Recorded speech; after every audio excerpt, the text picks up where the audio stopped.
Southeast Beekeeping Club. Thanks, everybody. As you can tell, we have a fine assortment of food out there, so feel free to partake and enjoy yourselves. For the agenda tonight, we have our welcome and announcements. We'll talk about our bee calendar, and then we have very special guests tonight from the Rocky Mountain Bee Supply. You will meet them in a minute. And they'll be presenting in both parts of the event tonight. So we have a tradition here. If this is your first time ever physically showing up for this meeting, please raise your hand. Oh, we have a lot of folks here. Now I know that there's somebody who did not raise their hand who is there for the first time. So let's start over here. If you wouldn't mind, stand up, introduce yourself. Tell us a little bit about yourself. I'm Dave Hahn. I live in the Lone Tree area, and I'm a woodworker, and my daughter-in-law asked me to make those hives, so I did, and then I never gave them to her. So you kept them for yourself. So I kept one. So I bought a package this spring, and they're doing pretty well, I think, but I got a lot to learn. Fantastic. Well, welcome. Thank you. All right, who else? Raise hands, raise hands. I'm Maggie Graham. This is my father, Coffee, and my son, Paul. I'm a year and a half into beekeeping. I've been participating online this month. I live in Franktown.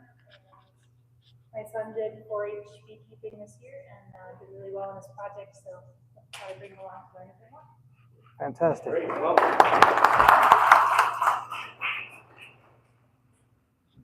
My name's Robert. My first time in this meeting.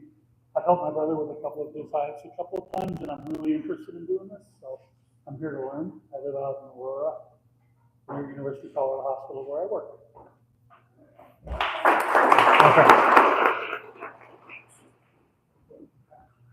My name's Alex. I found some beehives down on a farm that I'm volunteering at down in Littleton, and just kind of want to get an idea of what I want to do if I can get on running. Very cool. Santa Fe and 470, right there across from Aspen Grove. Across the railroad track? Yeah, right there. Cover tree. This is me, Donovan, I'm my Stephanie. wife. We love plants, we love bees, and we figured we should learn before we start touching them. I figured it'd be the best way to go. So yeah. Do you have any hives? No, not yet. So we're looking to touch somebody's hives if anybody would let us touch them. I don't know if you're willing to take us on. Where do you guys live? Aurora, Quincy, and 470. Great. And anybody else want to introduce themselves? No? Okay. Well, thanks everybody. Welcome. Thanks for coming for the first time in person. So we've had some announcements. First is in October we're going to be doing our board member elections. We have president, vice president, secretary, treasurer, and 3 at-large members. If anybody in the club is interested, please talk to a current member of the board. That would be me, Mark, Brett, Christine, and Cynthia. Sorry. and Janice is not here tonight. So any one of us, feel free to talk, and we'll be happy to record your interest and help understand what it is that it entails. Okay, but that'll be in October. It's a 1-year term starting January. So other announcements, please return your borrowed books. We actually have several books that have been checked out for a very, very long time, longer than a couple of months, and we would love to get all of them back.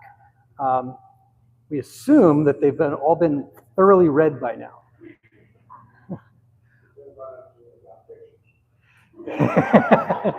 Or looked at. Brett has some items about the bylaws. Hey everybody, so this is the key to send the hook to come back in September. So as you heard Peter say, our elections are in October.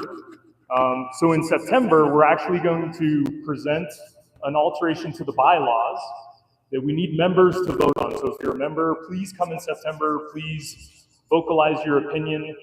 We have a couple of changes coming. One is kind of tied to the next one, which is a new website coming. As part of that, the board made a decision to change the way that we charge for annual memberships. So now we're going to do it by anniversary date or by join date versus January through December. What that does is if you join in October, you don't pay $25 in October and again in January. You just pay in October and then you renew every year in October. So that'll help. That's one of the changes coming. The other one is those 3 members at large, we're going to alter 2 of their roles and responsibilities. So 2 of those members will have some additional roles and responsibilities in the year to go forward. So we will send out the bylaws prior to next September's meeting so that you have time to review them, you have time to understand them. Reach out via email to any of us to ask questions for clarification. If you're interested, as Peter said, let us know, and we'll be happy to share that information with you. On the next one, kind of segueing in, if you're okay with it, is mid this month or September, I'm still trying to work with our vendor on this. We've been working behind the scenes, a small group of us, myself, Candace, Christine, Peter, Tim, and Janice have all been helping out with the project to launch new software on behalf of our membership. So what this will do is, one, replace our current website, which Brian has been upholding strongly for years. So it'll replace our current website, but it'll also give you a little bit more control over your membership profile. We're going to add the ability to register for interest. So if you're interested in volunteering for events, if you're interested in supporting certain community events or whatever, we're going to have that capability on the website so you can kind of self-identify. And then it really helps out behind the scenes as well because it's going to automate the membership and renewal processes, which will take some burden off of Janice. It's going to help out with our secretary who sends out emails and reminder emails and all the things. So anyway, more to come on that. But again, September, the hook is we're going to do a demo so that you all can see what the functionality is, how to use it, the benefits that it's going to drive for our membership and for you and for our board. So come back in September, please. But yeah, those are 2 big changes that are coming in the near future.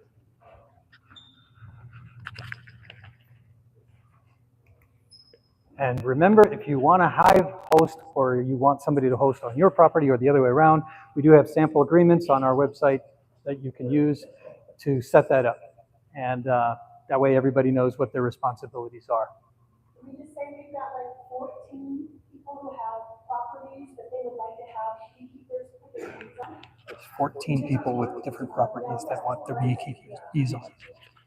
So people would love to have hives of bees on their property, and if you're interested in a particular area, having a second apiary, reach out to me, Christine, I'm the club secretary, and I can get you in touch with the right person. So we had the Parker Honey Festival this last Sunday, and quite a number of us attended. We had a booth there that we represented the Southeast Beekeeping Club and provided quite a bit of educational outreach. Brett, I know you had a lot of people in attendance helping. If you want to talk a little bit about that, how it went? Yeah, we did. So this was a banner year for the Parker Honey Festival. The main entry point, they had 5,000 stickers that they were giving out to try and maintain head count of people. They ran out of those stickers at about 12:30-ish. And there were people coming in from side entries that they didn't tag. So more than 5,000 people showed up. Our booth was a great time. I can't thank the volunteers enough. There's several of you in the room, so if you want to stand up and give everybody a wave, if you want a little bit of thanks and recognition.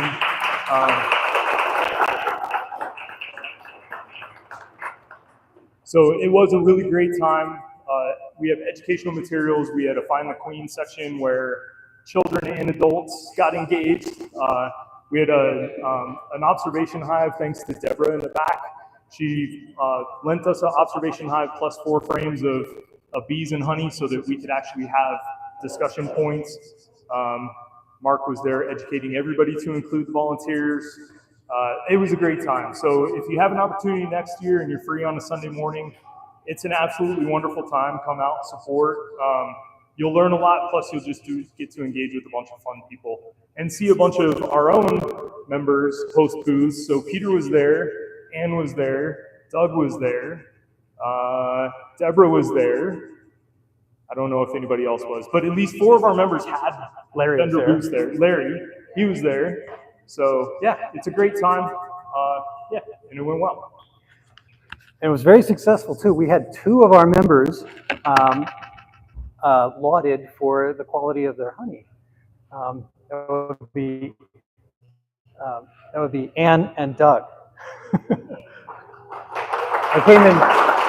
Doug Wilson Farms came in 2nd place for the overall, and I think were you 1st or 3rd? 3rd. Despite my daughter, like, almost stuff in Halifax. Grab people and, you know, have a taste of honey. This is the best, right? So, yeah. But one thing I recommend next year, she caught a couple of little kids like pulling pumpkins out. They thought it was a giveaway. So you really would have been first place. You know, that was probably first place. To be honest. So that you need a bee escape so that they can go. Yes. And come back out. We have 2 people who bees in the honey taster jar. Get 2 bees out of honey taster jar. They literally voted for that. This just goes to show that almost everybody needs instructions. So I believe we're going to have an in-apiary event. We have not identified a date and time, but if we do, we will definitely send out a blast on that for this month. So TBD. It'll probably be. It'll probably be. It will probably be later in August, like 26th. We'll figure that out. Okay. The 21st or the 26th. Yeah. So that's my thought. But we'll see what the counterpart says behind it. Question for me, what would you actually do with it? So the in-apiary events, we have our own apiary, the club, and typically what we're doing is we're managing that hive, we're managing that apiary, and we allow everybody else to come in and be a part of it and see it and touch it. So you were talking about wanting to touch somebody's bees. That's an opportunity to do that because the club has its own hives to manage. And So next month, we need to pull off our Viroxan mite strips that we have on there because they're end of life. We'll go ahead and do a mite treatment with oxalic acid, more than likely. Maybe we can do another, we'll see what the temperatures are, but we'll at least start talking about mites. We'll do a hive inspection and evaluate brood, eggs, just see what the laying patterns look like and start doing some winter prep. So we'll kind of formulate a plan and see exactly how we want to feed, how much we need to feed, and then we'll just rely on our other members there and we'll just we'll talk about it and we'll learn from each other. okay, and so in order to participate, you've got to be a paid member. So just remember that part. I'm sure we'll be happy to help you with that. Okay, and you have to arrive at 9:45 because the gates open at precisely 10 o'clock and then they close at 10 and 30 seconds. That's kind of not a joke, unless your name is Larry. You can ask him about that. Okay, here's our monthly bee calendar for August. What are we doing this month? I got my toy. Going supers. Poland supers. We're removing the queen separators. And why would we want to remove our queen separators? Anybody have any ideas? Well, there's no supers on top is one, yes. But if you happen to accidentally leave your queen separator on and some other thing above it, you're going to probably kill your queen. Then you're going to extract your honey. And we're going to talk about mites. We're going to get mite counts. We're going to treat if necessary. So not everybody removes every super. If your ball of bees tries to go above and goes through the queen separator, and then the queen can't, then she dies. That's correct. If you don't have a queen separator anywhere in your hive, then you don't have to worry about it. Yes, that's true. All righty. Oh, gotta love how this beautiful graphic chops up half of the. So we have excellent speakers tonight. Leonard and Dolly are going to start us off by talking about mite control and integrated pest management. And so everybody say hello to Leonard and Dolly.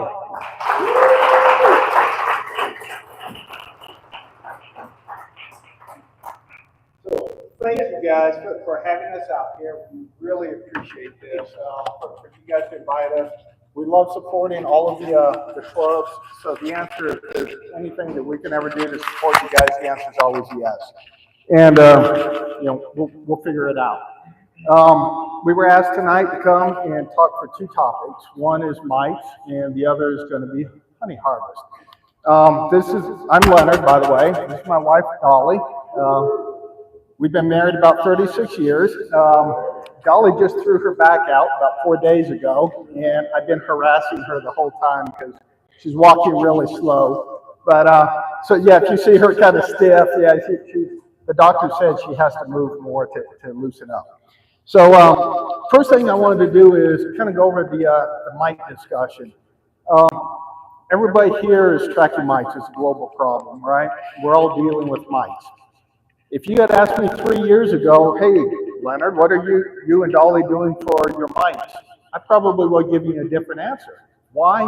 Because we're constantly learning and we're constantly evolving. This is one of the things that Dolly's really taken on as a personal goal, is every time we go to these national conferences, she sits in with the leading scientists to learn. And as we learn, she brings that information back. We distill it down for our location here in Colorado. And then we present to a lot of groups just like this. What's kind of difficult here is we're all at different stages of our learning journey, right? So some of us are brand new. We've all been there, right?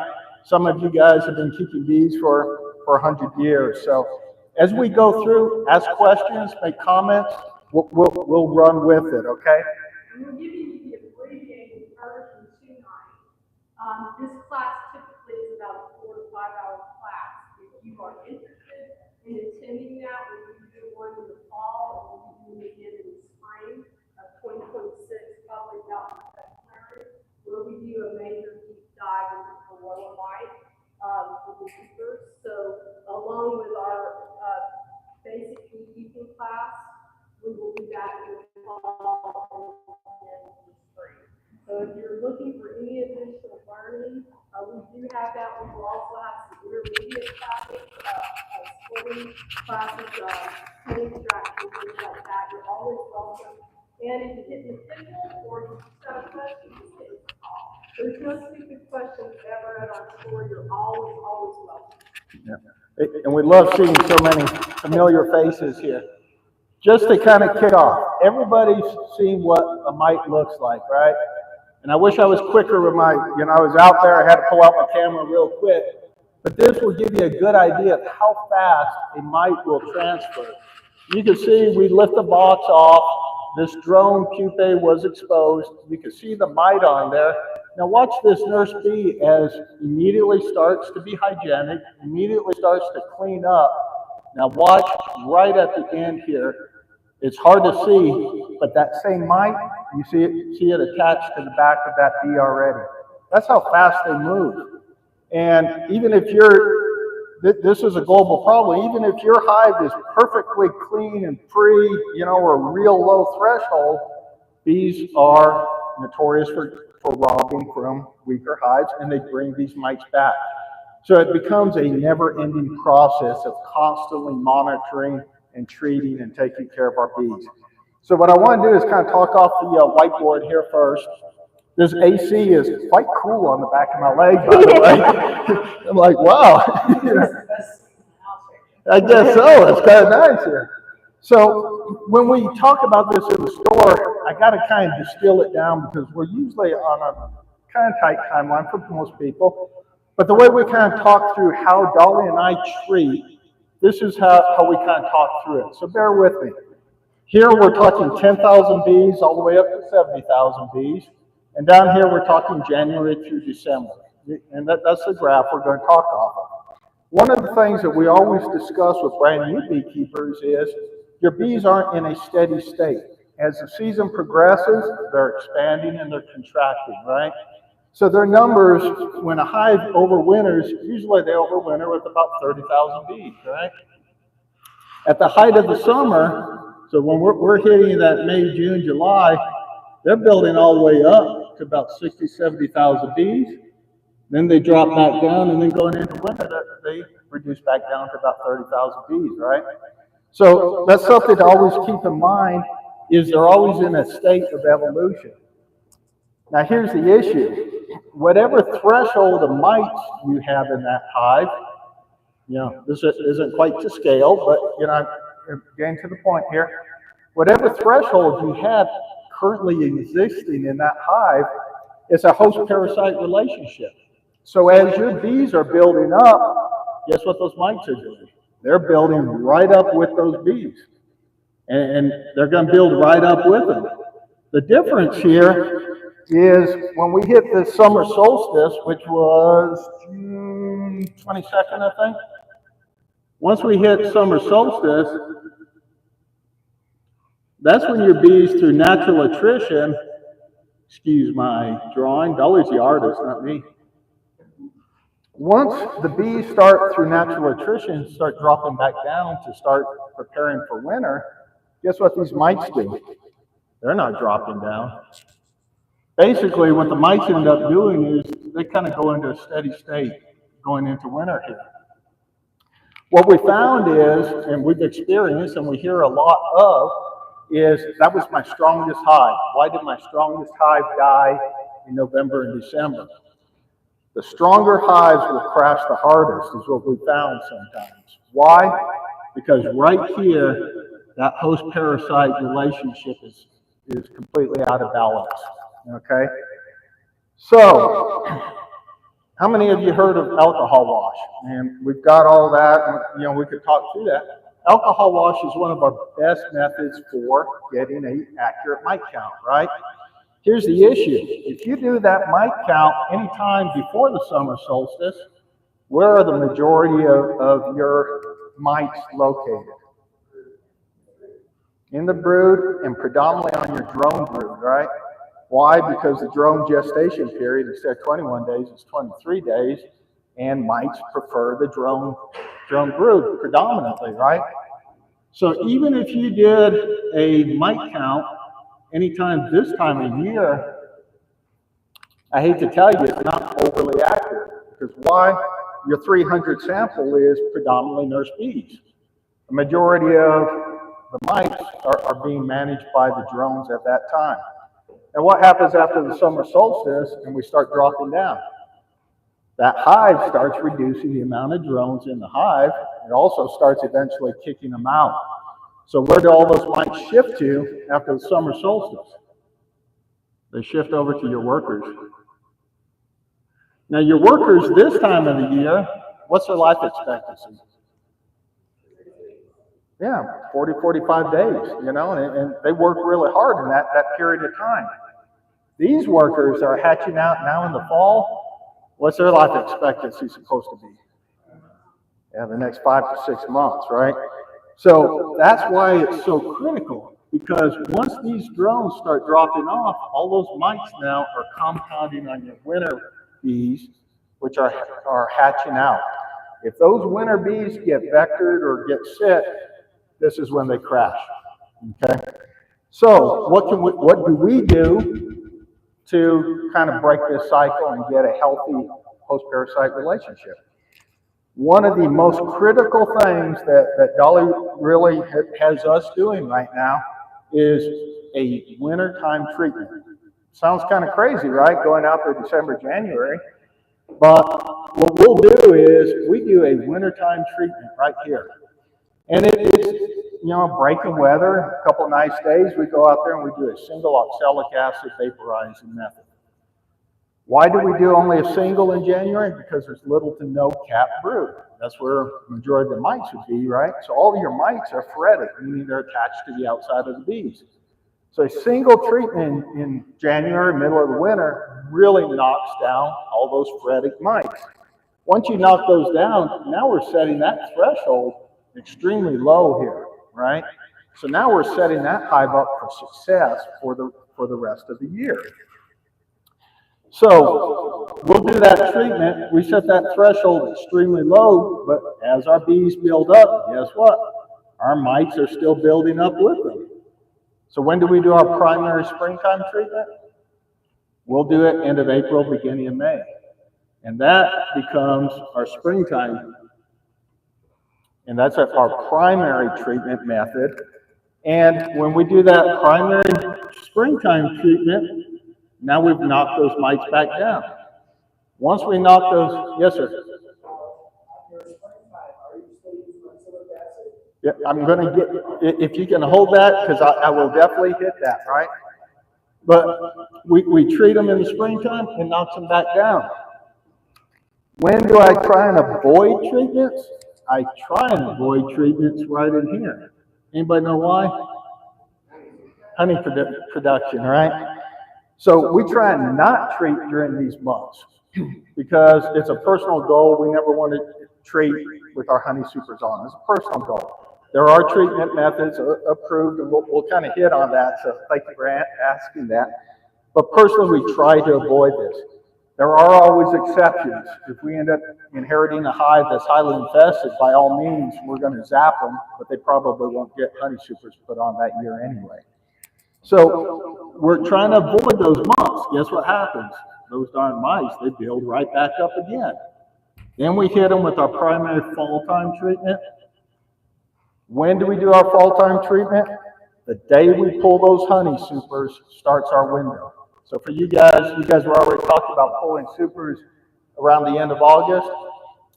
I think most people along the Front Range that we know of will pull Labor Day, first weekend of September, but it depends on your area and your nectar flow, okay? For us, a lot of our nectar we get from ragweed, and ragweed is popping right now, and it produces some of the greatest honey out there. You never want to sell it as ragweed honey. You want to call, nobody will ever buy it. But if you call it star thistle honey, everybody loves it. So just something to think about. So as soon as we pull that honey super, that's when we do our next treatment. What happens? We knock them back down. When we knock them back down, they start going into that steady state, going into winter time. Okay? Now we have a much healthier host-parasite relationship. So this has been something that has been evolving for us as we learn. Now, back to your question, right? Is there a single treatment to use? No. All the treatments out there are pretty darn good treatments, except for one that I thought we'd get a couple more years out, but we personally will not sell it in our store, and we will no longer use it. If you guys were watching California this year, almond production, right? It was almost haphazard out there. You had some guys operating perfect, like nothing was wrong. Next field over, that next guy is taking 80% loss, right? And it was really patchwork, haphazard. And everybody went out there, what's going on out there and what's happening? What the leading scientists discovered, and it's the same thing that we've seen here locally for the last 2 years, because we do a lot of hive autopsies. Fellow beekeepers will bring their box in and they'll say, hey, can Can you help identify some of the key signals of what could have killed this hive? What we've seen for 2 years straight here along the Front Range is deformed wing virus. Deformed wing virus is one of the worst viruses. They confirmed that out there in California this year. Deformed wing virus and acute paralysis were two of the primary viruses out there. So it's not just the mites affecting the bees, but it's the viruses that they vector to the bees. Why deformed wing virus is so critical is deformed wing virus is like bubonic plague. It vectors 2 different ways. So that mite can vector to the bee, and when that bee gets sick, she's vectoring to her sister bees, right? And it spreads rather rapidly. Usually the first call we get from fellow beekeepers is, hey, I got a bunch of zombie bees walking around the front of my hive, what's going on? It's more than likely deformed wing virus. So the worst that happens is that bee hatches out, her wings are deformed, she can never fly, and what they'll do is she gets kicked out, right? This is a picture of what deformed wing virus looks like. So she'll get kicked out of the hive, she's never productive. Those other bees who do hatch out and they have normal wings, guess what? Their life expectancy is cut in half.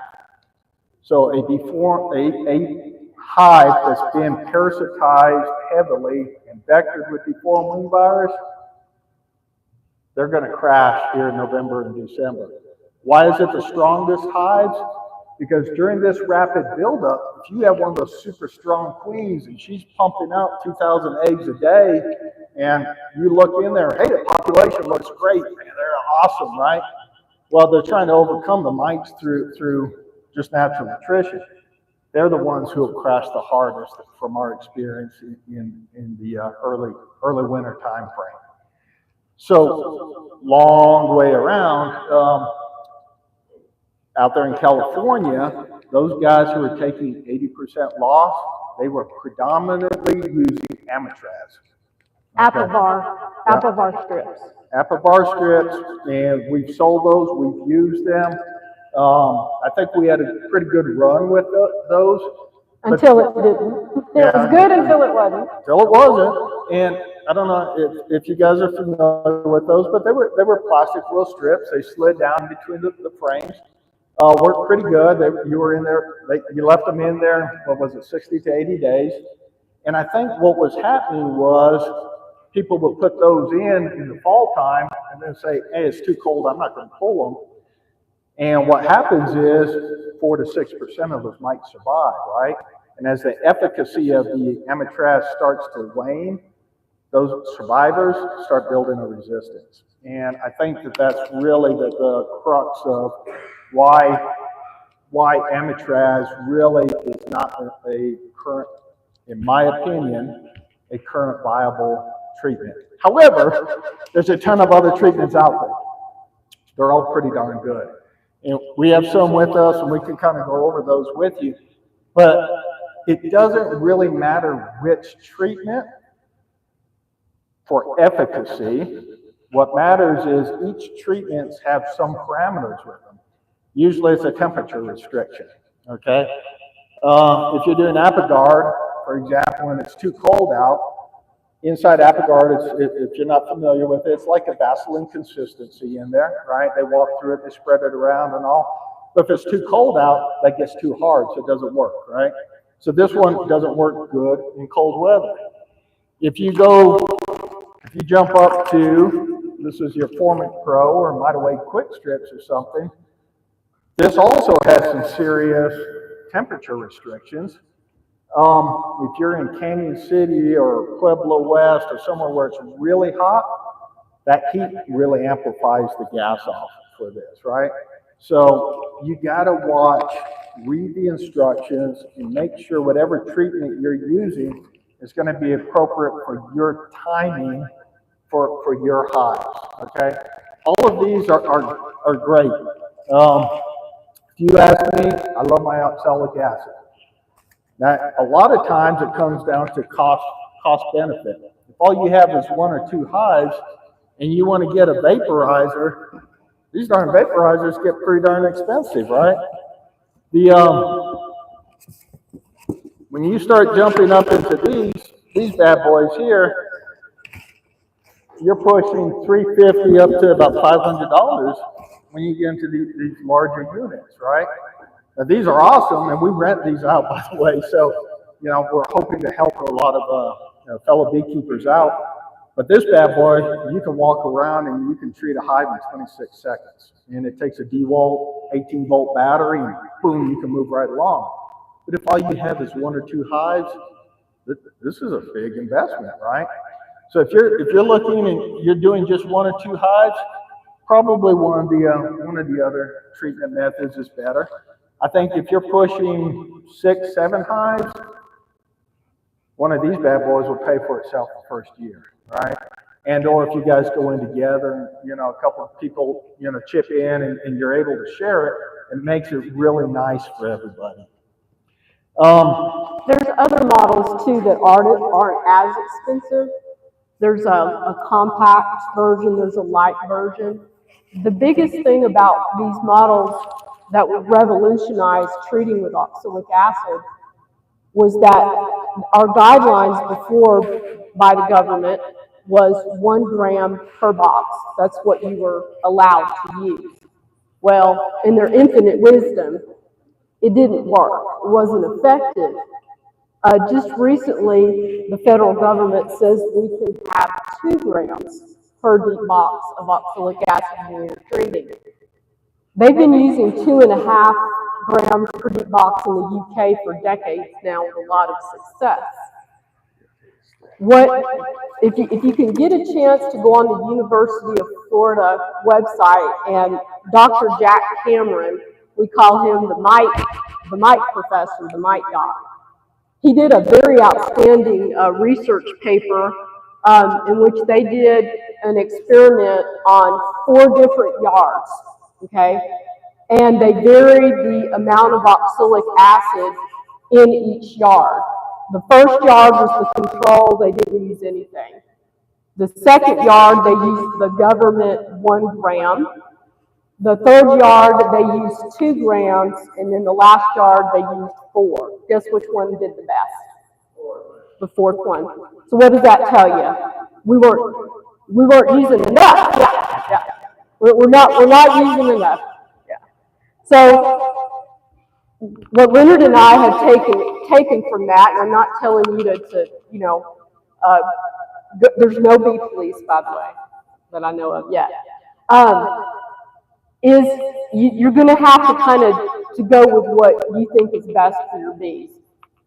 Personally, in our yards, we're treating between 3 to 4 grams per deep box.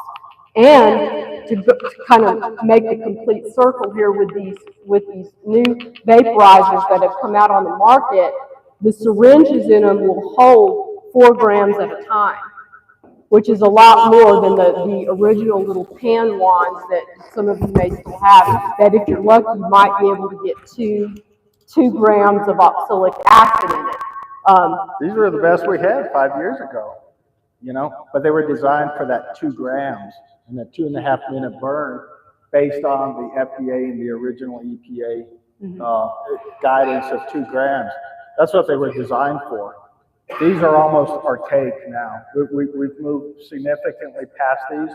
They'll still work if you have them, but you're going to be putting it in and out, and you're going to be out there for a good amount of time. When I tell you that I hated my life on those days, I'm not lying. But these new ones that they've come out that have the capability to dispense larger amounts of vapor into the hive and quickly, and to saturate the cavity that you're treating, has made a huge difference in the mite loads that our hives are carrying, and with less effort and less time. So if you're somebody who's, you know, doing, you know, 3 or 4 or more hives, or you're interested in becoming a sideliner beekeeper and you're running more than that, this may be something that you're interested in, or if you're kind of like me, you're like, you want the most convenient, quick thing you can do. I want to get in, I want to get out, I got a life, I got stuff I got to do. Then that's something that you might want to consider this. How is the oxalic acid killing mites but not affecting the bees? So the varroa mite have these little balloon-like things on their little pads on their feet. And the oxalic acid, when it's vaporized and the mite comes into contact with it, it gets into their foot pads and it travels up into their bloodstream and basically puts them in cardiac arrest and kills them. And it doesn't do that with the bees. The bees, it gets on their exoskeleton, but it doesn't affect them. Oxalic acid dissipates very quickly. That's why it's considered more of an organic treatment. Oxalic acid, formic acid, Apricot, also known as thymol, things like that. Oxalic acid, when you do a vapor treatment, usually within 24 to 48 hours, there won't be any more residue of it left in the hive. And they have done some tests. There might be a little bit residual, but it dissipates so quickly. It depends how you're applying it. So if you do a vaporization of the oxalic acid, it's going to dissipate a lot quicker than if you were to do, say, a dribble method, which Randy Oliver kind of, because that was a method and people were using it. He kind of crapped all over it last year. We asked him about it, and he said the reason is that when you mix the oxalic acid with the sugar water and applied it, the bees were ingesting it and it would make them sick instead of just having them crawl through it. And he said that's why he preferred the vaporization method. He said the key was to fill the cavity with the vapor, and you had to use enough acid to do it. But what he was experimenting with was the extended release oxalic acid. And I don't know if you guys follow it. He's awesome. Yeah. If you guys haven't seen it, this is the latest and greatest that's out there. And it's based off Randy Oliver's research of an extended release oxalic acid. And now they've commercialized it. He had been doing a lot of research. He was using the Swedish dishcloth, and he was mixing the oxalic acid because oxalic acid is inert until it meets liquid. Once it meets some kind of a humectant and it gets wet, then it activates the acid. So how do you do that in the hive? Well, he was using glycerin mixed with oxalic acid. He was permeating it in the dishcloth, and he was laying them on the hives for a period of time, so that over time it would slowly release. So the bees were getting a little bit of it over a longer period of time, and the results were really good. Cue Viroxan strips. They're oxalic acid impregnated cardboard strips, and you bend them. This is the length of them, and you bend them over, and you put 4 in the bottom box. If you're running a double deep, you'll put 4 in the bottom, 2 in the top. And you can use these with honey supers on. However, if you have to do that, which I don't recommend, that's just me personally, I don't recommend that. But if you had to, you can by putting a buffer box in between the brood boxes and your honey super. So you could still use this if you had to. But these came out, and now they're available in 20 packs for hobbyist beekeepers, which is really nice. Before when they hit the market, they were only available in 60 strips. I mean, a lot of us don't have that many hives, and it's like I don't need that much. But now you can buy them, and if you have extra, you can share and split a pack with a fellow beekeeper, which is kind of nice. But this was the answer to a lot of beekeeping prayers, especially people that were a little intimidated by using the vaporizers and or by the cost of the vaporizers, which we're hoping over time the market will correct itself and come down and make them more affordable for everybody. But it's considered an organic treatment. And so far, the results are really promising. So that we're really excited about this. We're using them in our yards, and I think this is going to be a great product for hobbyists. We got two questions. Yes. 3. So I think you were first. Then. Oh well, okay. How do you apply those Viroxan if you're running all mediums instead of bees? You would on top or trim them or? You would probably want for your bottom brood, your two bottom brood chambers, you would want to put them in proximity to the brood nest. You have a marker? On the packaging, the way they tell you to apply them, I'm sorry for my artwork here, okay? 10 frames, they recommend you put 4 strips skipping in between on the bottom, and if you have a brood chamber up above, you would put 2. I would probably do something like a diagonal for that. Put 4 in the on your top medium box as long as you're in proximity to the brood nest. So you could be creative with that. You could, yeah. I probably wouldn't. I'd want to max. I never want to reduce the efficacy. You're not going to hurt. So I'd probably just fold it a little bit different and still have the complete strip in there. My concern, that's just me thinking out loud, because I've never had that question before. But yeah, I would never want to reduce the efficacy. I'd probably just do some origami to fold it a little bit differently, but still get the full treatment. And I would still run, if you're running, like let's say you had 3 supers and that was what you were running for your brood chambers, I would still do 4 in there and another 2 on the top, just to make sure. I would put the 6 strips in there, because you have to kind of create it like Leonard's saying to make sure that you get that space. Yes. There's another question. Yes. No, they are not. I think the only one that could push that limit, Formic Pro. Formic Pro or Mitaway Quick Strips, especially if you get out of the range of that temperature. So this is one of those, all of these, from effective to highly chemotherapy, this one's pushing that chemotherapy. There's 2 ways to apply Formic Pro pads. There's 2 methods of treatment. You can put both pads on at the same time, and that's the strongest one. And I don't recommend doing that unless you have a hive that's infested and you're on the brink of losing it, and you're like, last ditch effort, I got to try to save this hive.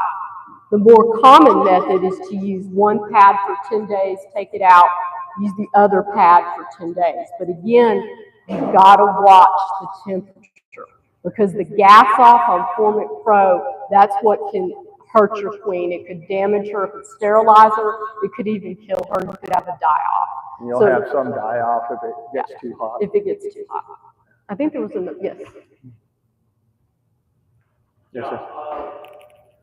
Going back to what Bro said, is that a case where the light has to come in physical contact with the strip? No. It's actually the contact of the bees of getting the oxalic acid mixed with the glycerin on their exoskeleton. And then when the mites come in contact with it, then it goes into the bloodstream of the mite and kills it. So the bees are walking over the strips? Yes. And, Yeah. Right. Yeah. Mm-hmm. Yeah. Yes. I was an early adopter of these rocks, and I put it in my hive last fall. When I took them off, the bees had hollowed out the wax behind it, which made me wonder, are they removing enough wax away that they are going to then avoid that? What is your experience of ever doing research?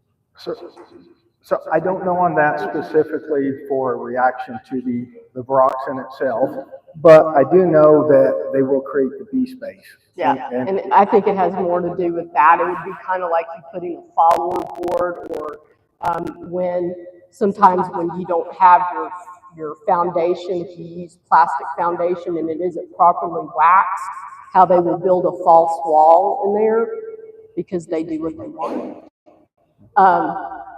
I think it's more akin to that of the bee space. Did that answer your question? What approach do you rock thing hanging open in a medium box, about bending it instead of just laying them on top part back and between the boxes? That could be one avenue to take with the medium boxes instead of hanging them over. Because you want them down into the brood nest. because that's where your mites breed. Your mites predominantly breed in the brood nest. You really need the oxalic acid, which is activated at that point. It needs to be where the mites are going to come into contact with it as soon as the bees emerge. Because if you remember the life cycle of the varroa mite, they go in before the cell is capped. So before the bee, when the bee goes from a larva to a pupa, on day 9 when they cap, that's when the varroa mite, which she's been hiding down in the bottom of the cell. She's already, the mama mite has already created her army under there. That's when they start breeding. So as soon as that bee hatches, you could have 8, 9, 10 varroa mites hatch out of that cell. They may not ever go up into that top part. So you want the strips to where they're going to be, where the mites are most likely to come in contact in the course of them moving.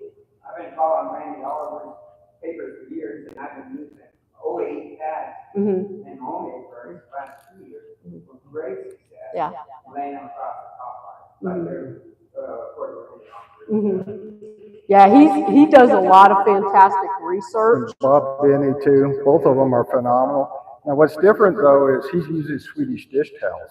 He's not using the impregnated cardboard like these. So there is a difference with those Swedish dish towels too. I used started with the food shop valve and the Swedish valve, and now I'm using the spill deck pad. Yeah. The spill deck pads are wonderful. Oh, cool. Because they don't haul them out. Yeah. They have fertilizer on them, but they don't haul them out. But I get real good efficacy. Where I'm just laying across the top line. That's and good. I've used them for 2 years. Between that and nobody need that though. Yeah. That's good. Great.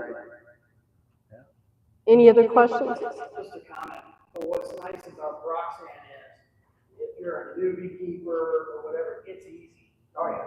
We've used it out at the club apiary, we'll continue using it, and I don't know any reason why we wouldn't, it's just, it's easy for all of us. I think that's the key too, is to do what works for you and what you're getting the best results with.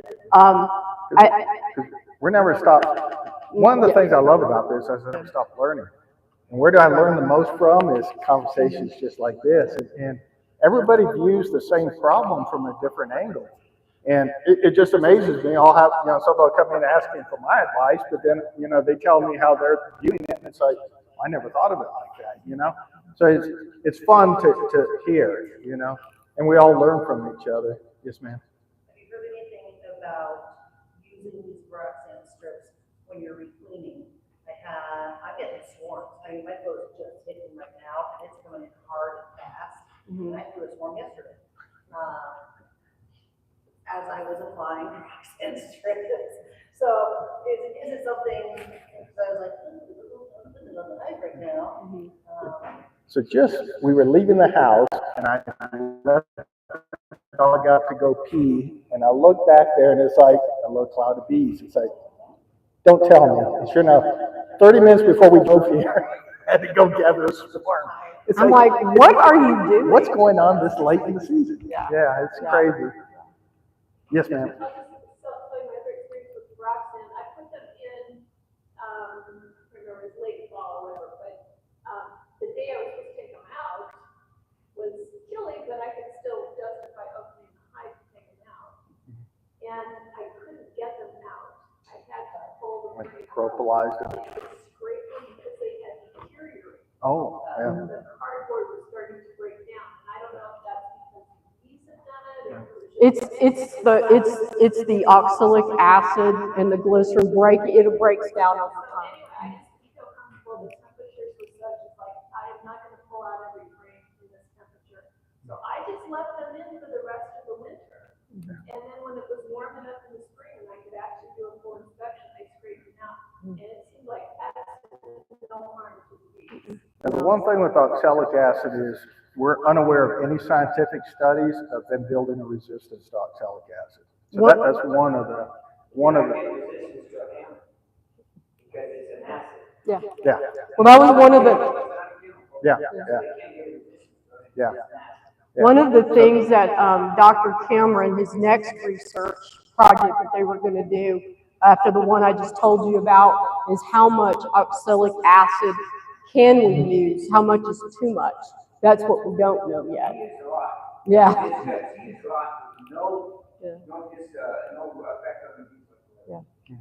Yeah, it's a great product, and you know, and even oxalic acid has evolved now, because before, you know, people were using wood bleach and stuff like that, and now they have refined it, and so you're getting a nicer product out now that it's more pure. So I think the excitement about oxalic acid is warranted. I mean, I'm really excited about it. You really don't like treating with synthetics unless I have to. And you know, and it came around and it bites you in the butt, the apple bar. So I think oxalic acid is on the horizon, and I'm waiting to see what's next. I'm really, really excited about what we're seeing so far. I think we're hitting our time limit on this topic. I know you guys are going into a break. Dolly and I'll be up here. I have things up here. If you guys want to take a look at any of it, you're welcome to, or you know, we'll be off to the side if you got questions. But I'll turn it back over to you. Thank you very much. Yep.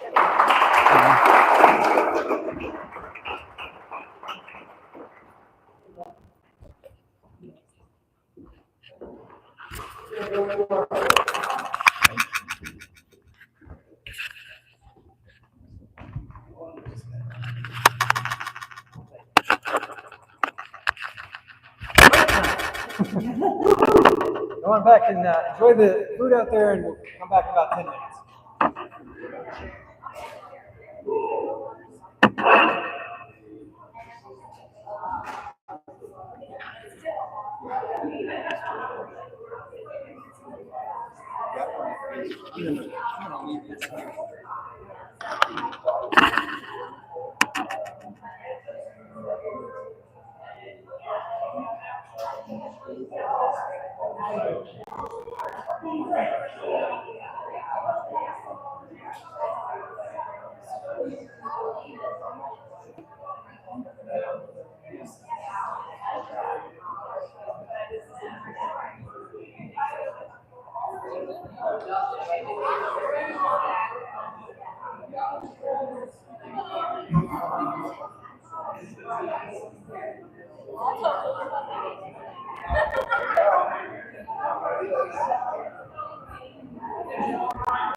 This is what was fit here. Let me see if I.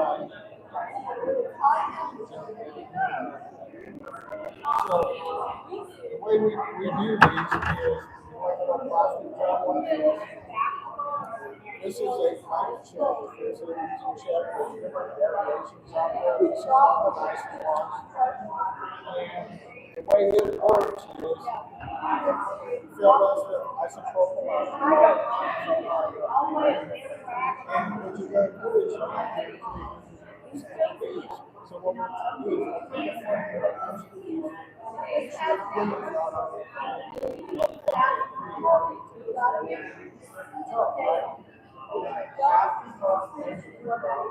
Scoop them up.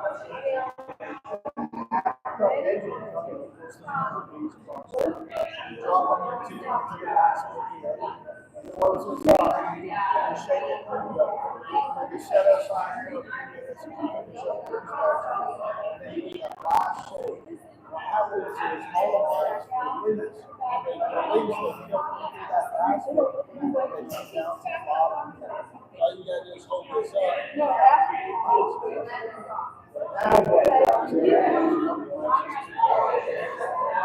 This is a little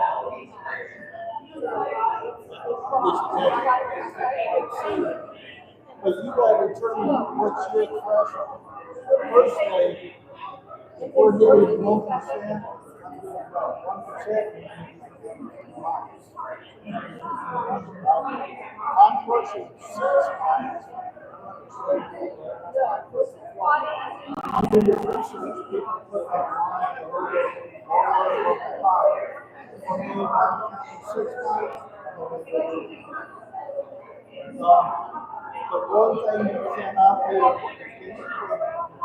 is feel so bad. I got my queen in there. There's little things out there for movies that came out this week. Yes, that's a little story. So if somebody really is nervous about a queen, at least she won't go for it. This little lid just pushes around. And as long as you identify where your queen is, you'll be good. So if you have a one-time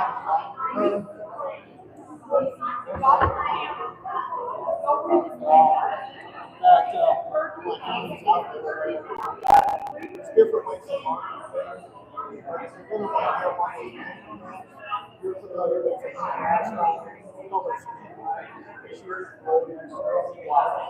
essentially all you're doing is get a thing from the makes it a whole lot easier. But it does there's wall. When I try and coach beekeepers, it's not always the queen herself. She's distinct. When she's fully developed, her ovaries grow out, her shadow and that happens, her legs are brown, the other bees are black. The thorax doesn't have any faults on it, it's shining black. But the main thing about looking at that frame is how are all the other bees reacting as she's doing that. Usually she's like a little rose and all the other bees she's looking at movement.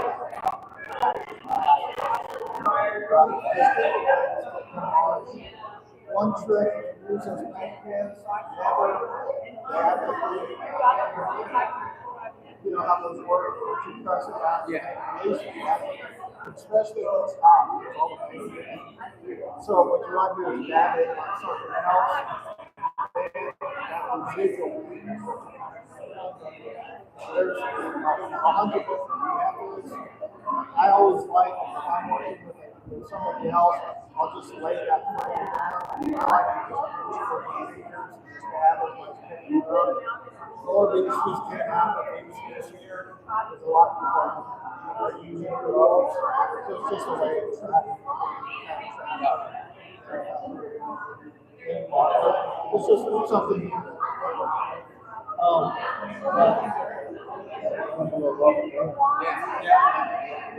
We brought one from our so we'll pass these around. It's good. So we're in Colorado, down in that area. We have a great community of bees. We grew up to about 400 hives for a while.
Get started in about 5.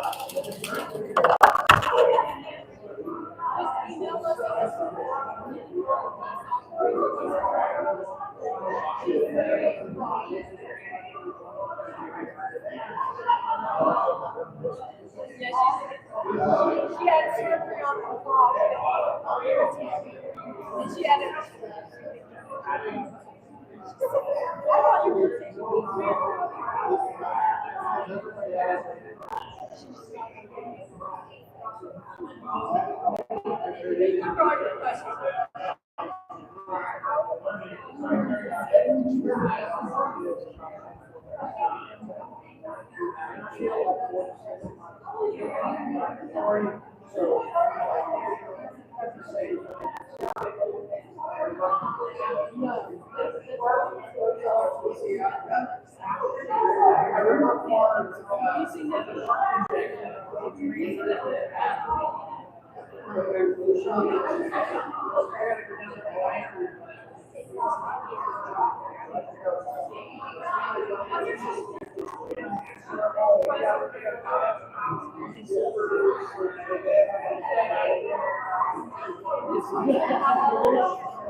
If you get to this point, you can kind of just tell me when time's up, because I lose track of time.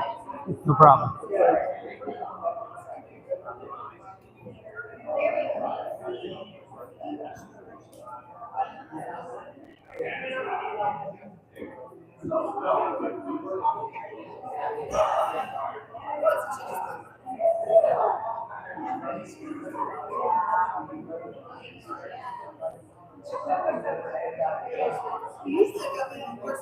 So, hope you all had a very good break. Enjoyed the food that we had out there. As a reminder, Doug Wilson is our equipment manager. So Doug was here earlier, and he dropped off an extractor spinner, which, if you've never seen one before, or if you don't know how to use one, you can see it, you can look at it, and we can show you how to put it together and how it works. But that's what we're going to use, or hopefully somebody similar to that, when you're doing your extractions. Now, Leonard and Dolly are going to talk about the process of harvesting your honey. And so this is a natural part of that discussion. If you want to borrow one of these, if you're a paid member, then you are welcome to do so. Doug asks that you call him, do not text, at 505-433-0217, or send an email. He will get back to you if you email him within a day. And if you call him, he may or may not answer, but leave a voicemail and he'll get back to you by the end of the day. What he prefers to do in terms of borrowing equipment is he would prefer that you keep it for the weekend, you know, like take it Friday night or Saturday morning and then return it the following Sunday. Or you get it on Monday and keep it till Thursday, something like that. So that's the arrangement that he has. And so the process is become a member, if you're not already, contact Doug, reserve the equipment, use it, and again, we can give a demo here, and then bring it back clean. The important part about bringing it back clean is it shouldn't have any honey in it. It shouldn't have any wax in it. It shouldn't have any bee parts in it. It shouldn't have any of those other things in it. Now, one of the methods that I use for cleaning is I'll take hot water I'll turn up the heater, my hot water heater all the way, and I'll plug a hose into an outside spigot, and I will use that extremely scalding hot water to spray that jar or that extractor and get every bit of wax, honey, and other detritus off of it, and then I'll wipe it down with a rag. So yes. Some research and they actually tried it, and it's actually much better to use cold water. It's way easier. Way easier to use cold water is what you're saying. And then if there's still residues, then use hot water, but cold water first. Because I've never used cold water, so I don't know. It dissolves the honey and the wax doesn't melt all over stuff, and then you can just flick off the wax because it's hardened. It might save me some gas for my gas hot water heater. Just let it soak for 10 minutes. Yeah, so if you use cold water, then the honey dissolves into the water, and then the wax will get hard, and it's much easier to remove when it's hard than when it's trying to stick to everything. So cold water from the hose, I found, if you just let it sit for a minute, like a tincture at a time, helps. Really more than anything. There's always a different way to do it. I like to take my spinner when I'm first done with it, take it back out to the bee yard. I let it sit out there for a couple days and let the bees clean all the honey out. Then I go and start my cleaning. I always give them the first round. 3 ways to do it. 4 ways to do it. 5 ways to do it. Okay, well, with that, let's talk about how to harvest. I say you can bring it to Rocky Mountain Bee Supply, make an appointment with us, and we will do it for you. No cussing, no cleaning, no fighting, no fussing. There. Huh? I wish. I've got 2 confirmed bachelors at home, and it doesn't look like they're moving out anytime soon. I know. So we're going to kind of flow with the second part for honey harvesting. I got lots of props back here, and we're going to flow with your questions, right? One of the things before we get started, how many of you mark your own queens? How many of you would like to mark your own queens? So there's a bunch of different methods for marking, right? And Rob Pollock, he owns Laura Bees, and I don't know if you've heard of Laura Bees, but it's a company. And he's always trying to invent new things. Well, one of the latest things that he invented is this little queen marking gadget, right? And it's got a little, it's a little plastic thing with a little rubber band here.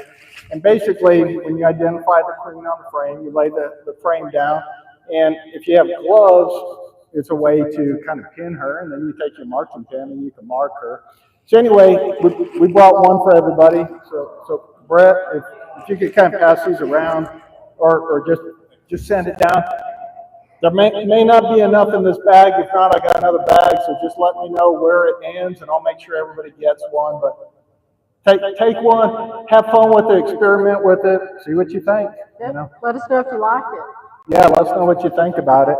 So to kind of compound on that, if you don't want to extract your own honey, we do offer extraction services. You have to book an appointment on our website. We do intakes on Tuesday, Thursdays, and Saturdays. You book your online appointment and you bring your frames to us only. I don't want your boxes. I don't want your bees. I don't want rocks, grass, other stuff. But you bring them into us with your bottling bucket. We bottle it for you. No, I'm sorry, we don't bottle it for you. We will extract it for you into the bottling bucket, and we call you when it's ready. We weigh it, we test it for the humidity of it, so there's no fuss, no mess. If you're a busy person, you got a busy life, and you just don't want to deal with it, we do have that service available. I believe it's, how much is it for? 60 for 20. It's 60 for 20 medium frames.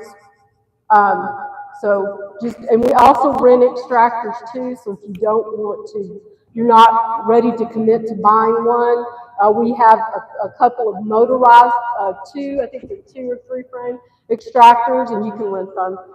We also rent the vaporizer units as well that we showed some of you up here. So go to our website, RockyMountainBeeSupply.com, check us out. There's a lot of resources on there under the information and the services tab. And you can kind of find a lot of neat stuff in there. And if you got any recommendations, we're always updating. So absolutely. Appreciate that. Okay, how many of you are producing honey this year? Woo! All right. This has been a phenomenal year. I don't know, I mean, you guys are a little bit further north than us, but oh boy, that down south, they are going gangbusters. And this is one of those years that we haven't seen for quite a while now. And it's pretty darn exciting. How many of you are producing honey for the first year? First time. Okay, awesome. How many of those hives were first year hives? See, that's outstanding, and that's not the norm, you know, and so that is awesome news. Okay, how many of you know how to get your bees? So you're the last person? Okay, I got some more. How many more? Yep. Bella, bring some more here. How many of you know how to get those bees off those frames of honey to harvest them? Okay, there's about 100 different ways to do that. So I'm going to go through a couple, and I'm going to roll with your questions. Okay, so this part is kind of unstructured, and we'll kind of talk through it. Now, when it comes to getting the bees off your frames, it kind of depends on where your hive is. If you're in a downtown area and you got neighbors right next door, and curious kids and pets and everything around, you don't want to rile your bees up too much, right? If you're out east and you got pasture out there, who cares? They could get as pissed off as they want. We're not going to bother anybody, right? So there's different techniques that kind of work differently for different people, okay? If you're in more that urban environment, you may not want to rile them up. So there's different methods. Has anybody seen the triangle escape method? Yeah. This is one of those that a lot of people will use if they're in a more urban type area. And essentially you put this on, the triangle goes down, but you're going to put it above your deeps and below your honey supers. So that means you have to lift the honey supers on to put this on, right? But what happens is the bees at night, they come down, it's easy for them to find their way out, and they get back down into the brood chamber, but they can't find their way back up. So 24, 48 hours, the majority of the bees already moved down, and you could go and you could take that honey super off with very few bees left over. Yes, sir. Just want to mention if you have an upper end. Yeah. Key point, man. Thank you for that one. Yeah. Yes, ma'am. I find it works the best if the overnight temperatures are going to get cold, because then they'll all go down. If it's not going to get below 65 at night, they're alive and going to stay upstairs. I would too. Yeah. Good rule of thumb, 1 day per box. Yeah. Stay by, 3 boxes, leave it on for 2 days. Yeah. That's awesome. Now, and that's per hive, right? So this could get a little bit expensive, but this is a great method to gently move the bees down. And now you're pulling your frames with very minimal hassle. There's these other ones are out there. I don't think they work quite as well, but they'll go into the that oval slot of your inner cover, and you're essentially doing the same thing. It's still a little trap that they pass through. Anybody use these ones? Yeah, yeah. We don't sell that many of them. Yeah. I think they came out with these a ways back, and I don't think they're quite, I'm with you, I don't think they're quite as effective. But you'll see these on the market as well. Another way to move your bees down in a rather rapid fashion is what's called a fume board. So this is a fume board. It looks like a telescoping cover. It's not telescopic, it's the exact dimensions of your box anyway. But they're normally dark tin on top to heat up. And on the inside here is some sort of felt. And when it comes to the felt, there's different sprays out there. This one happens to be honeybee gum, but there's different brands out there. They all kind of smell like an almond extract when you spray these. So it doesn't smell bad to you, but the bees hate it. You want to use this sparingly. If you oversaturate this, it could really rile up the bees that much more. So it only takes a couple sprays of this. But then you put this on the top of the box, and within a rather short period of time, due to that smell, it pushes them down. So that's another way to herd the bees down. And it's best to do it like on a sunny day, hot day. They should be out of there in about no longer than 10 to 15 minutes. They should move down. No, you're going to put it on, well, if you're running multiple supers, you know, you might want to put it on one at a time. Okay. When it comes to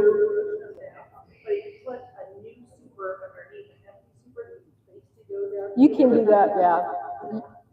no, usually it's just pushing them. It'll just push that them won't down. hurt anything. It won't hurt them. I mean, if you do that, there's no problem. Usually I'm just herding them into the brood box.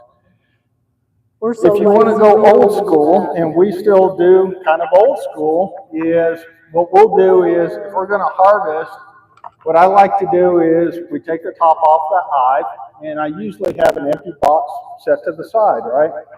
And what I'll do is I start on one side, you go ahead and lift up that frame, I do a good thump, it knocks most of the bees right down. I turn this upright, and then with my bee brush, any remaining bees, I kind of brush them down into that box.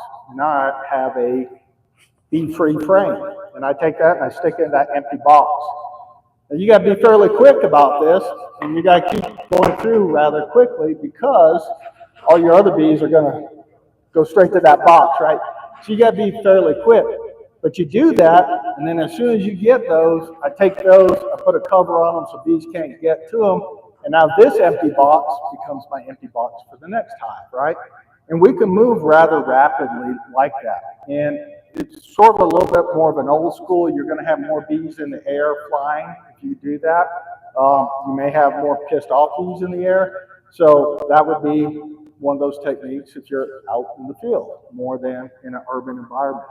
Yes, sir. So when you started talking about extraction methods, that last one is how I did it, but I got the soap. So they took the frame out, I lived off the frame and closed it. Yeah. That's my job. I have a little bit more time in it. But is there a better way? Is there no way it's better than others? They're all good. It just depends on your goals and how quick you want to get in and out. I saw somebody on YouTube using a leaf blower, blowing the bees out. I'm like,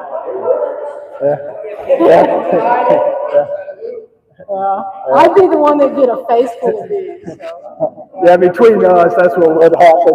One of us would get a face full. Yeah.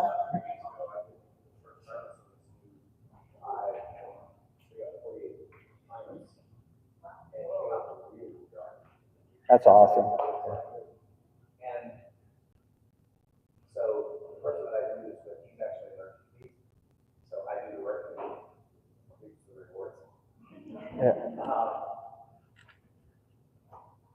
But when I started telling the bees, like, they weren't reacting, which is very common.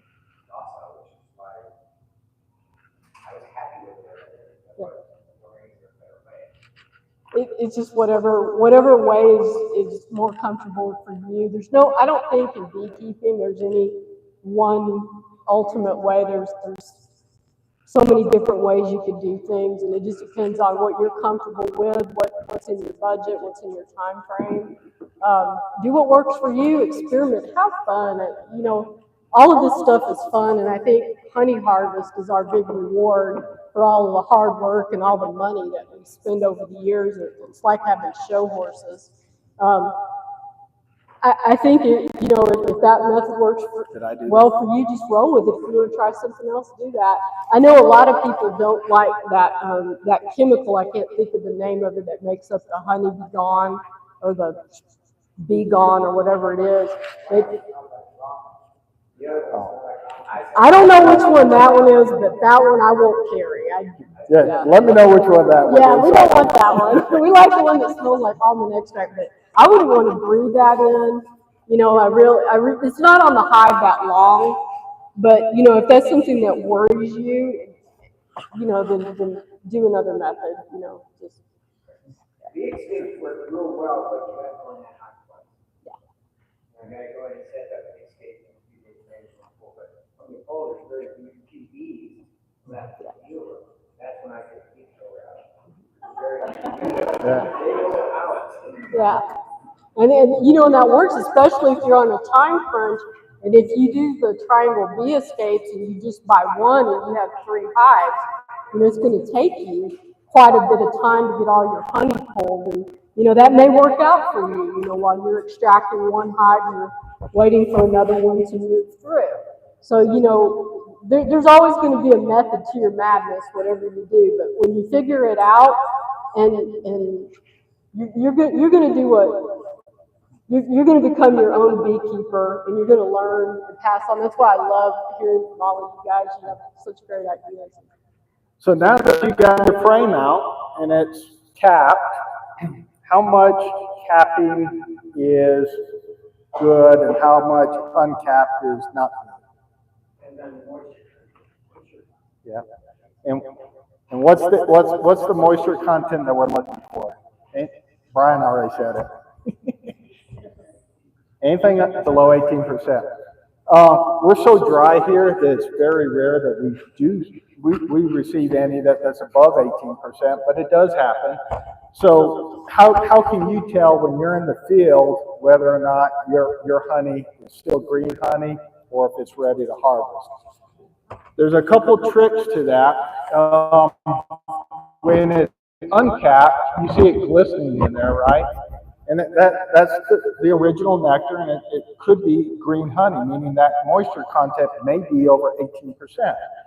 Now, what we normally will advise everybody is if you have a mixture of 80% capped and 20% uncapped, you're good to go. It's all going to average out. Here, it's probably 60-40, but we always tell, at least 80%. A way to field test is if I pick this frame up and it's not capped, and I see all that glistening nectar in there, if I do a hard shake just like this, and it rains out, it's probably still too wet, okay? If I do that hard shake, but it's still retained in there, you're pretty much good to go. If you're ever in doubt, there's also these refractometers. I don't know if anybody's ever used one of these. All it takes is a little dab of honey on here, and they'll immediately tell you exactly what your moisture content is. So whenever we intake honey, we'll always do a refractometer reading, and we'll give that person the accurate reading. If you ever want to bring your honey into us, we do not charge, and you want us to test it with a refractometer, we'll do it. Just bring in just all we need is a little bit of it, and we'll tell you right then and there. Now, how do you get the cappings off to be able to put this frame into that extractor? There's a lot of different methods out there. One of the most basic, I think you've all seen the little scratcher pick method, right? Almost everybody should have one of these. This is a go-to every single time. You'll see people, they'll either pick up the cappings to open them up, or some people will just do the scrape and open them up. All you're doing is trying to open those cappings so that once it's exposed and you put it into the extractor, it's going to sling out. These come in handy no matter what other tools you have, because your honey's not always uniform. You'll have hips and valleys, right? And whenever you have those little dips in there, this is the tool that really gets down in those dips and gets up in the corners. So a tool like this is highly recommended to have.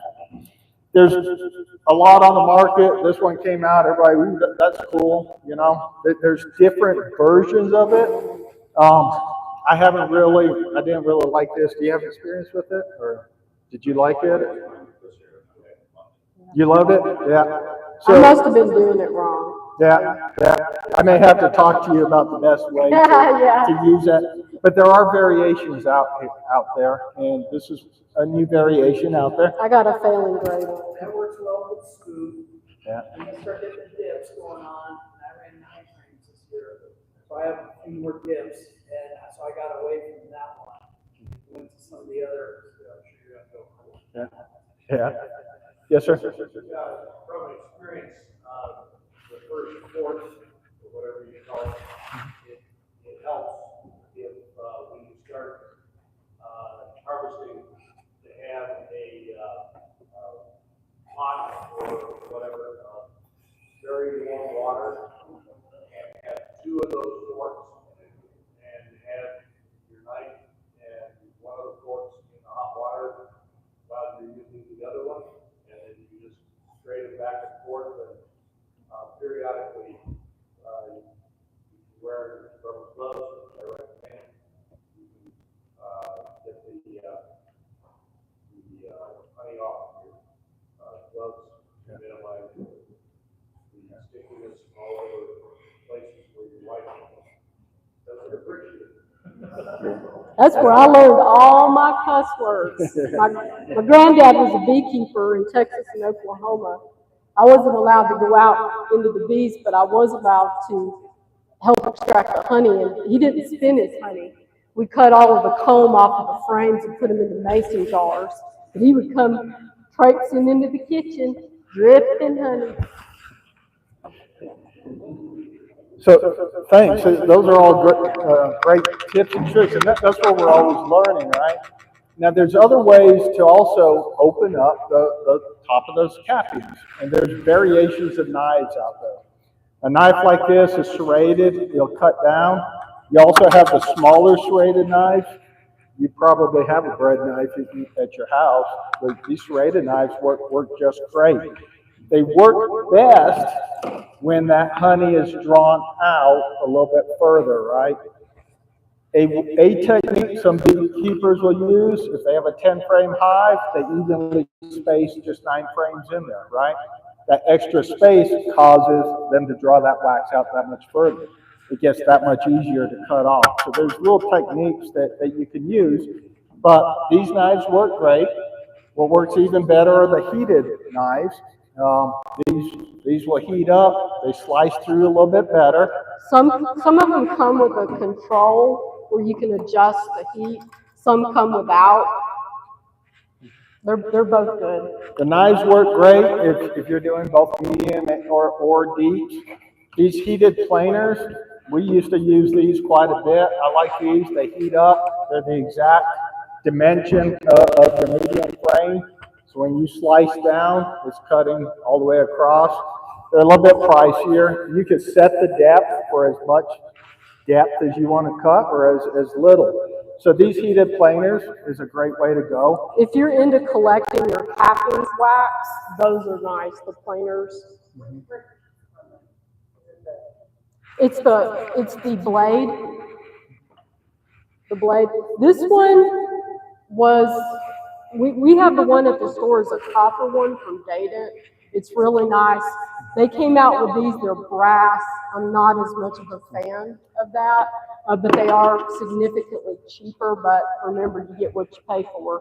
I like the ones with the copper. I think they just heat up better and they maintain the heat better. It's a nicer pull when you do it.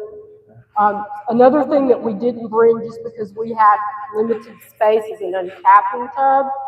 If you run any type of like a top bar hive and you're going to be doing like the crush and strain method, it's always good to have an uncapping tub. But the uncapping tubs can be good if you are a Langstroth beekeeper and you use any type of hive that takes the Langstroth frames, because it's just a one and done.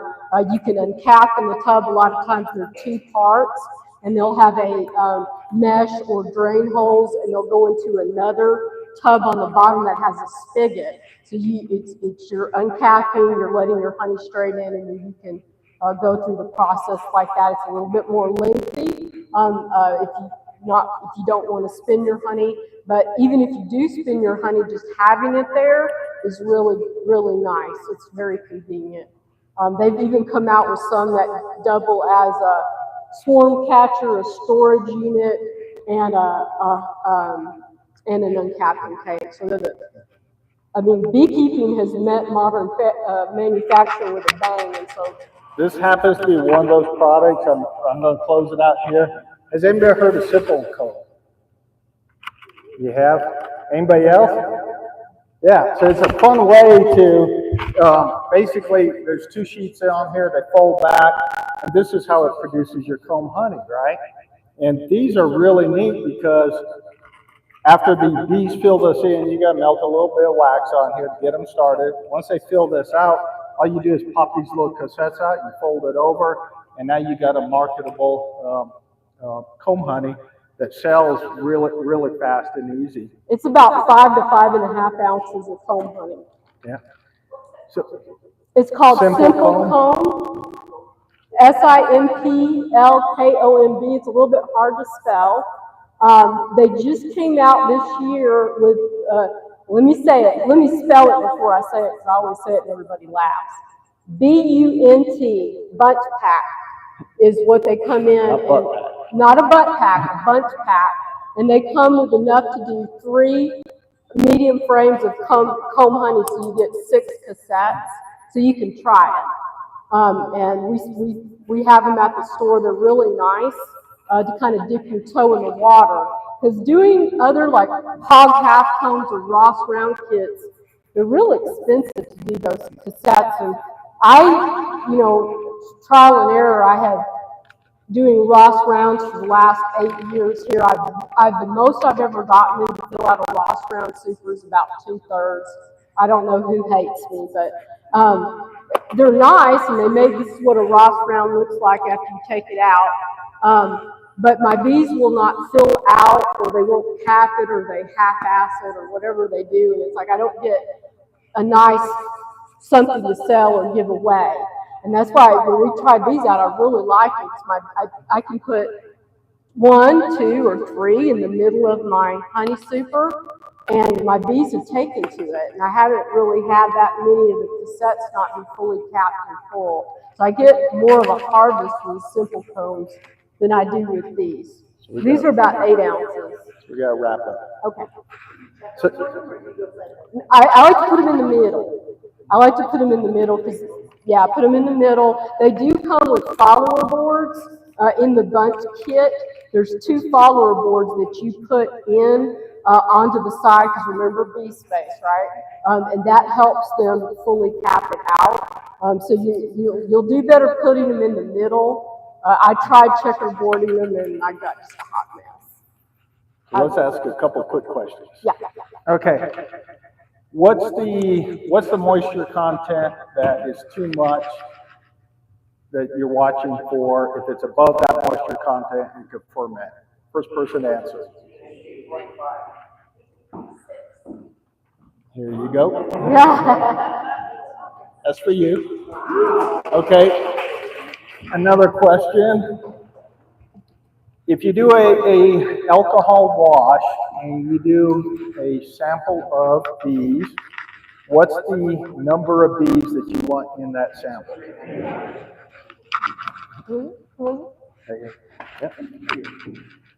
Okay. Let's see. Help me come up with a good question.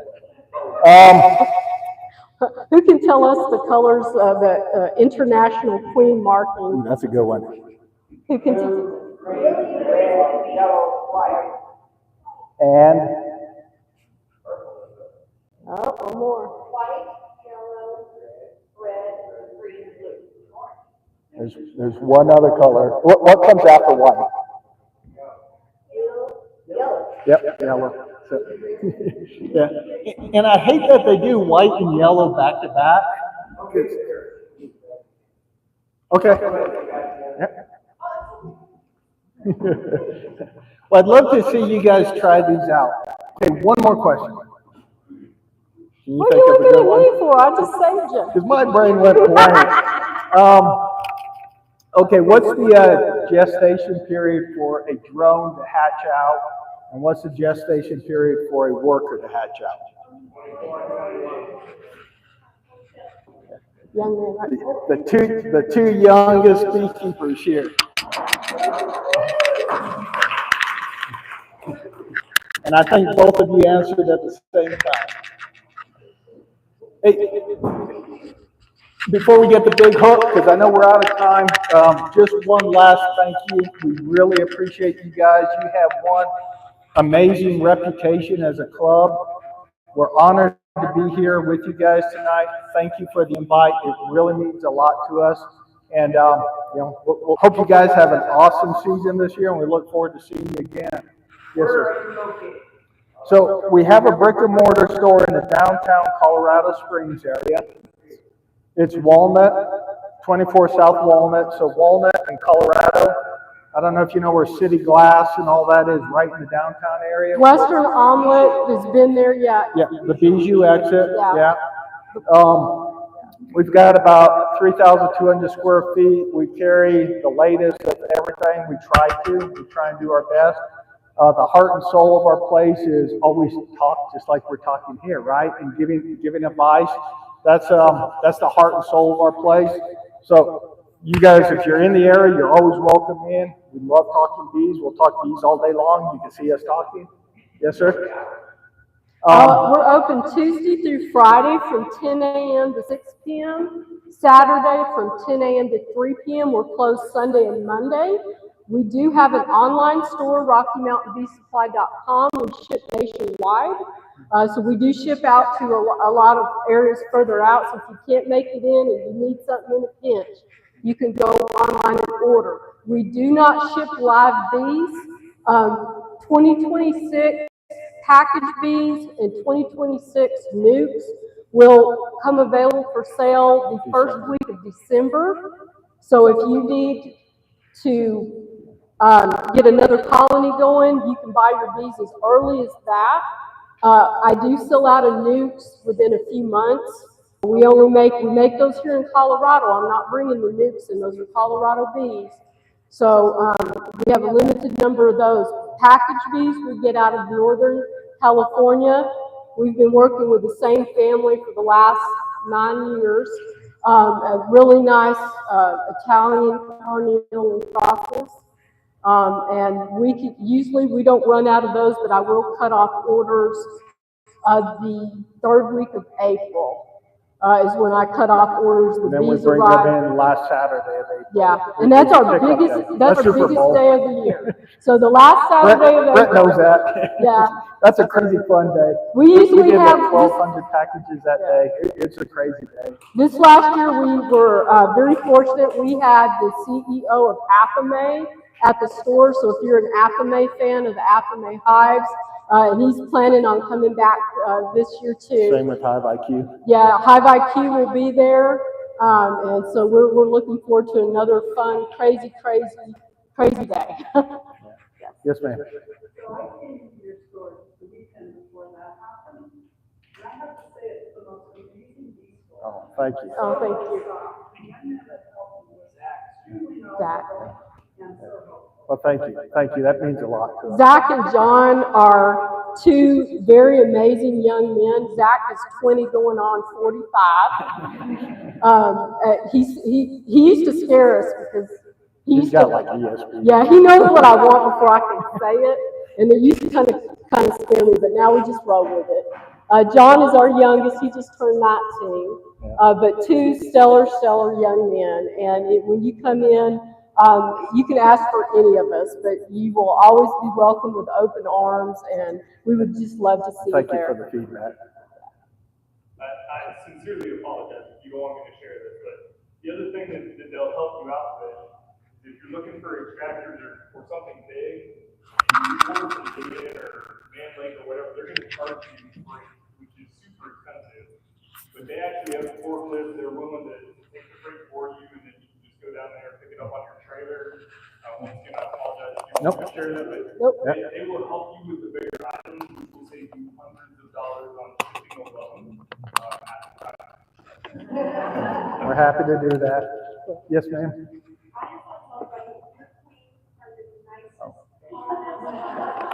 Thank you. Thank you. We give them a stern talking to before we They go through charm school before. You gotta go to that dog in January. Yes, we do. Yeah, we go every year. If you guys haven't gone there, that's one of the best expos. Louisville, Kentucky. I think it's 8th through the 11th this year. Yeah, you need to, if you have not gotten your tickets, they've already gone on sale. If you want to go to the North American Honeybee Expo in January, you need to buy your tickets now because they sell out every year. Yeah, we go every year. Top of the line speakers, the Bob Denny's, the Cayman Reynolds, Fred Dunn, you name them, they're all there. You get to go in, you get to listen to the leading scientists out there. If you miss anything, they record it, they send it to you afterwards. Amazing expo. So and also for you young beekeepers, Laurel and Cayman Reynolds are, and it's actually Cayman's mom. I believe her name's Beth, and she does the Next Gen program, and I think applications are still open for scholarships. They're scholarships for young beekeepers, and when I tell you they do so much with the kids, that 3 days is jam-packed full of fun stuff and learning, so that we keep this, we gotta pass this on, I mean, I'm already getting to that point where I can't lift the box, I pour it. If he wants me to go through a box, I'm like, you better lift it for me. There's going to come a day when I can't do it anymore. We have to really pass on this wonderful, wonderful agricultural hobby, if you will, of learning about honeybees to the next generation. So if you know some young beekeepers and y'all are interested, the applications are on the NABI website, and you can go on, and it's really a really fun 3 days for the kids. Oh, thank you. Thank you. Services up to give service, come out and do great hydro inspection. I know you have 2 weeks still. Yeah. So we missed Dan. Yeah, we missed Dan. Dan's okay. He moved to Georgia. Yeah, he moved to Georgia. He's raising hell and raising bees there. We do have a really wonderful young man. Not young, but he's mid-30s, but he's young to me. His name is Brett Strike. You've probably seen him on the news. And he's been a customer and a friend of ours for several years now, and he's really come into his own as a beekeeper. And he does consults, so if you call us for a consult, we refer Brett. Brett is really a lovely person. And if you need somebody, if you're kind of in a pickle, you can call the store. We'll give you Brett's number if you need it. Okay, I think we're out of time. I think we're out of time.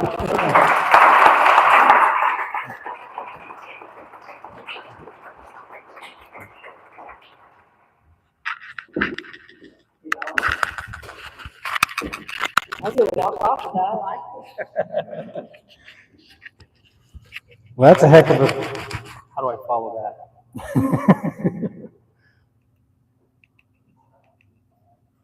So, our next thing is Crud Cutter Confessions.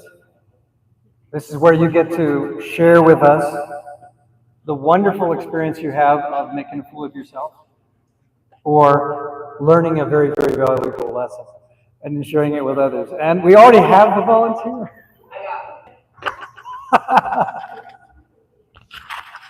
Hi, everybody. So I'm Heather May. I'm a first-year beekeeper. Joined this club early in the year and got my first nuke this year. So things have been going fairly well. I got an plastic insulated hive, and it has these little feet on them. Maybe it's different than the wooden hives, but I got a stand, just a cheap stand I picked up, that's meant for the wooden hives. And so my plastic hive just doesn't fit on there perfectly. If I get it on there just right, it's okay. Well, I had these grand intentions of, building a stand, and the summer got busy, and I've just been using this stand, and it's been fine. Well, I have my 2 brood boxes and my supers on there. I was doing a hive check, my most recent one, and I was getting into my first brood box, and I kind of leaned into it too hard, and one of those little feet came off. It's like, oh boy, bees didn't like it. So I quickly weasel it back on, or I think what I ended up doing was actually taking that first box off so that I could get the bottom one on, because they're quite heavy. And I was able to just keep going, piss the bees off, but they were okay. And then it came time to check my second box. I got through that. And then I went to put the upper box back on. And sure enough, bumped into it again. And this time, I nearly knocked all my bees off. So I was standing there and with my face in the top box and holding onto it for dear life because I'm about to spill all my bees on the ground. And I figured, okay, husband's at work. I got my 2 kids inside. They're inside. That's good. I don't want them to get stung. But I'm like, okay, I got EpiPens in my pocket. This is going to be fine. So I managed to weasel it back on so that the lower box only had one of the feet off. Got that upper box back off again. And then took my smoker and just walked across the yard a little bit, kind of fanning myself with it like I was buzzing around my head. And then I came back over, got that lower box fully back on, and then did my puffing again, walking across the yard, calming us all down. And then I was finally able to put my hive back together. So next time I go in and check it, I'm going to have everything ready to change their stand scenario. But it was a wonderful experience of almost losing my colony, but I was able to pull it all together. So there you go.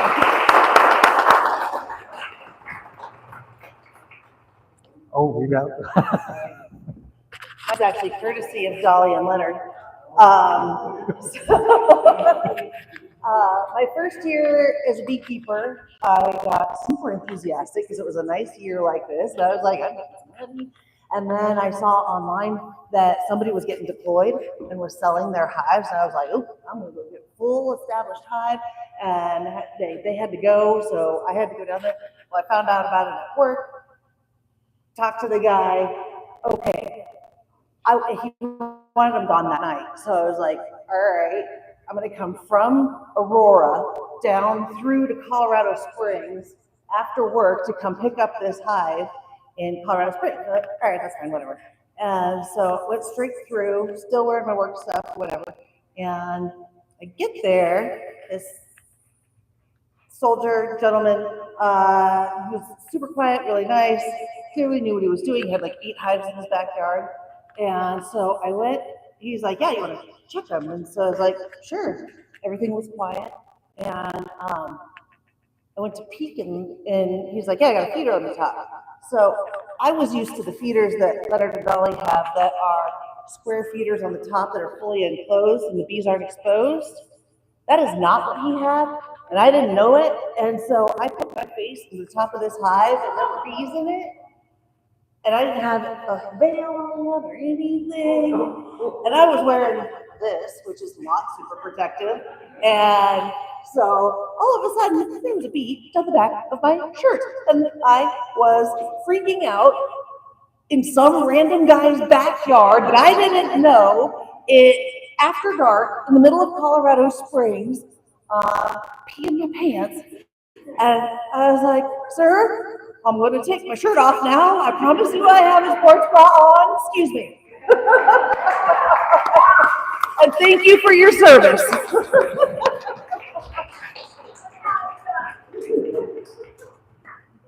Oh.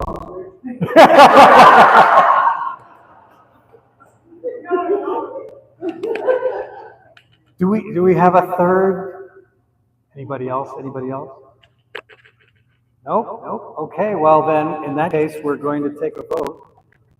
And see who is the most interesting.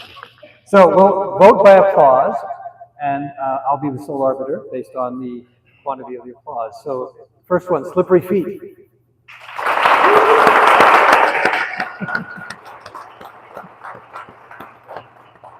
And the second one, B down the back. Oh, oh, that's a very, very, very close call. But I'm going to have to go with slippery feet.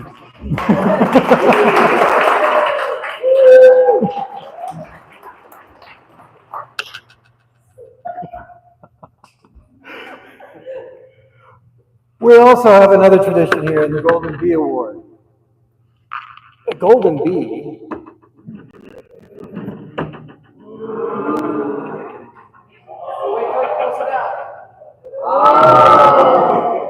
there we go.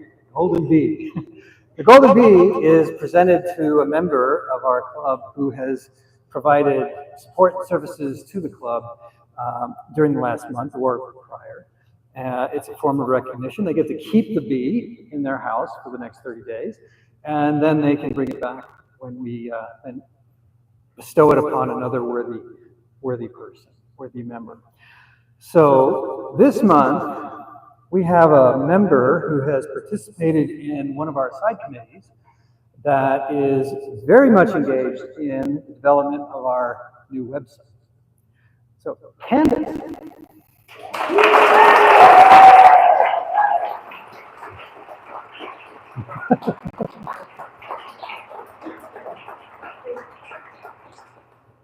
Here's the rest of it. I've never been so red. Thank you so much.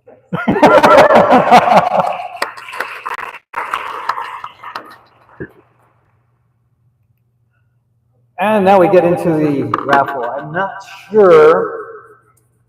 I certainly can't raffle any of this stuff. But we have this. We have this stuff over here. This adorable bee, and I really hope I win, just so I can that. We have some lavender from the lavender farm. We have this really cool Lego-esque bee thing. It's really cute. We've got these really cool, it's an ice cube tray. We've got a bookmark with a little bee on it, a metal bookmark. And then we have, this is a earring and necklace set of comb honey.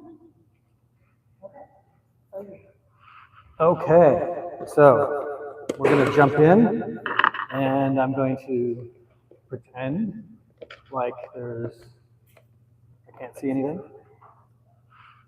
And the last number is 2,300. Anybody have a 20? Oh, there we go. Sam. You get to pick. Would you like this? I would, thank you. Thank you very much. And now you get to pick this one. Oh, okay. 2322. 2322. Do we have a 2322? No, no, yes, no. Okay. No, we don't. All righty. 2328. Ooh, Brian.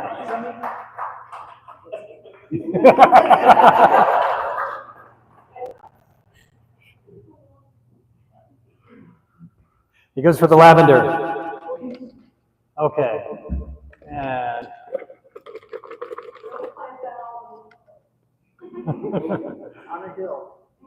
305. 305. 2305. Oh, people have left. Missing out. Okay. Next we have 2318. There we go. Yes.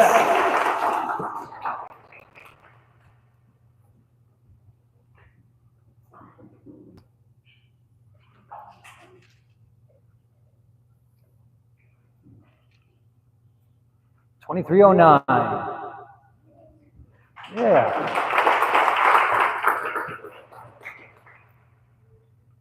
you.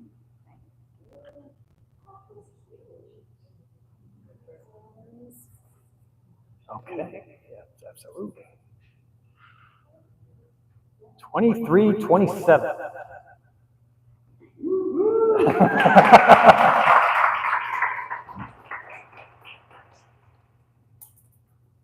The bee has been collected. You want to grab it? Oh, that's right. Oh.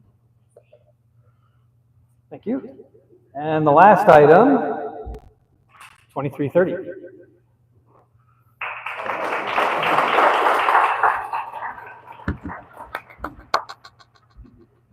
Thank you. That's the last one. All righty. Thanks, everybody. Thanks for coming. Hope you had a really good time and learned something.